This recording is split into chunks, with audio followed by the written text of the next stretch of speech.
அறிவோம். கந்தசஷ்டி பெருவிழா புதன்கிழமையிலேருந்து துவங்குறது. புதன்கிழமை சுவாதி, விசாகம், அனுஷம், கேட்டை, மூலம், பூராடம். 6வது நாள் நிறைவு பெறுகிறது. இந்த 6வது நாள் பூராடம் தான் போராட்டத்தை முடிவுக்கு கொண்டு வரும். அதனால தான் பூராட நட்சத்திரத்தில் எப்பவுமே சூரசம்ஹாரம் நடக்கிறது. நம்முடைய மனதில் நிறைய போராட்டங்கள் இருக்கு. எல்லா போராட்டங்களும் முடிவுக்கு வர வேண்டும்.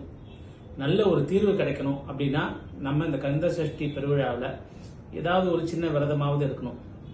முருகான்னு சொல்லி சுவாமியை வணங்கி ஒரு நம்முடைய பிரார்த்தனையை சுவாமிகிட்ட சொல்லுகிற போது அந்த பிரார்த்தனை கண்டிப்பாக நிறைவேறும். ரொம்ப ரொம்ப ஒரு பவர்ஃபுல்லான இந்த 6 நாளை எந்த காரணத்தை கொண்டு மிஸ் பண்ணிடாதீங்க. உங்களால் முடிஞ்சால் பக்கத்தில் இருக்கக்கூடிய கோவிலுக்கு போங்க.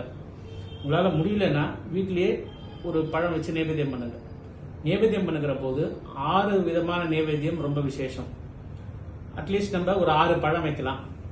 இல்லது கொஞ்சம் கல்கண்டு, ஒரு பழம், கொஞ்சம் சக்கரை பொங்கல், இந்த மாதிரி ஒரு பொருளாக வச்சு மொத்தம் 6 வச்சு நைவேத்தியம் பண்ணலாம். தினசரி பண்ணலாம். கந்தசஷ்டி கவசம் படிக்கலாம், சண்முக கவசம் படிக்கலாம், துர்கை சித்தரோட பாடல்கள் படிக்கலாம். அதை நான் பிரித்து ஒரு நாளைக்கு ஒரு பாடலாக நம்ம வீடியோ போடுறேன். அதை பாருங்க. அதை திருப்பி சொல்லி பலன் தரலாம். இந்த சஷ்டி விரதம் இருக்கிற போது ஒரு காப்பு கட்டிக்கிறது ரொம்ப அவசியம். அது உங்கள் குருமார்கிட்ட வாங்கிக்கலாம். இல்லை நீங்கள் எங்கிட்ட வாங்கிக்கணும்னு நினச்சிங்கன்னா நேராக கூட வந்து வாங்கிக்கலாம். அப்போது அந்த காப்பு கட்டிட்டு நம்ம ஒரு விரதம் இருந்தால் அது ரொம்ப ரொம்ப விசேஷம். சரி, காப்பு கட்டிக்க முடியல, பரவாயில்ல, விரதம் இருங்க.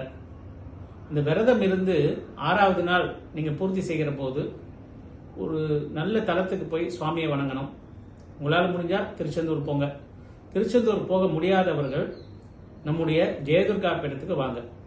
ஜெயதுர்கா பீடத்தில் சஷ்டி அன்னைக்கு 6வது நாள் ரொம்ப அற்புதமாக சாயங்காலம் 3 மணிக்கு அம்பல பிரதட்சணம் உண்டு.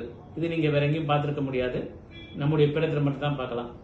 இந்த அம்பல பிரதட்சணம் முடித்த உடனே 36 பொட்லி என்று சொல்லக்கூடிய பொட்டலங்கள், அது இந்த வருஷத்துக்கு உண்டான மூலிகை அப்படின்னு சித்தர் சுவாமி கொடுத்த உத்தரவுல அது என்னென்ன மூலிகை இருக்கணுமோ அது இருக்கும். அந்த 36 பொட்லியை வச்சு அதை பூஜை பண்ணுவேன். அது பூஜை பண்ணி முடிச்ச உடனே 666 ஆவர்த்தி ஹோமம் நடக்கும். இந்த ஹோமம் முடிஞ்சு சுவாமிக்கு அலங்காரம் ஆகி பூஜை நடக்கும். அம்பல பிரதட்சணம் முடிச்ச உடனே முதல்ல அபிஷேகம் இருக்கும். அதுக்கப்புறம் பொட்லி பூஜை இருக்கும். அதுக்கப்புறம் 666 ஹோமம் இருக்கும். அந்த 666 ஆவர்த்தி ஹோமம் முடிச்ச உடனே சுவாமிக்கு அர்ச்சனை, தாந்திர பூஜைகள் இருக்கும். இதுல நீங்க ஒவ்வொருத்தரும் கலந்துக்கணும். உங்களால வெளியூர்ல போய் சுவாமி வணங்க முடியல அப்படின்னா இங்க சென்னைக்கு மிக அருகால இருக்கக்கூடிய படப்பை ஜெயதுர்கா பீடத்துல வந்து கலந்துக்கோங்க. உங்களுடைய நண்பர்களையும் உறவினர்களையும் அழைச்சிட்டு வாங்க. சஷ்டி அன்னைக்கு கரெக்டா 2:45 அங்க அசம்பிள் ஆயிடுங்க.